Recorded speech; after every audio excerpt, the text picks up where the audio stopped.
nasty slime stain here. It's on a little futon, and he's not telling me who did it. Who did it? He won't tell me who did it. Okay, so we're gonna try to get it off. We got some vinegar here. We got a cup and a scrubber.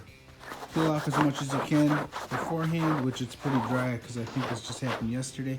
We are gonna take the vinegar, pour it into the bowl, and put it in the microwave for a little bit to get it really hot. Cooking for 1 minute and 30 seconds. All right, we got our vinegar warmed up to 1 minute and 30 seconds, and it's hot, but enough where it's not gonna burn me.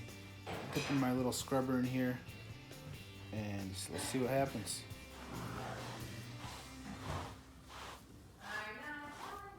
Ouch. So that's a little hot, but look at that, it's actually removing it quite easily.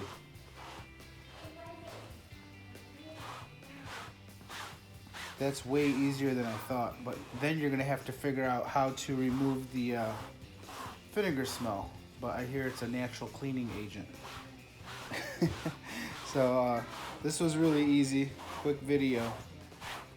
And when I tried this not warming up the vinegar, it was way harder to work with. It was not coming out like this. I actually didn't even need all that.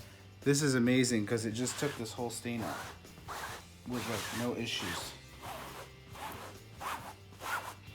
I don't even know where it went. It like disappeared. Alright, so it literally just vanished. It's not even here. I mean, look at that. Alright, so I think we're gonna call this video done. Thanks for watching. Give me a thumbs up. Go get rid of that slime stain. That was too simple.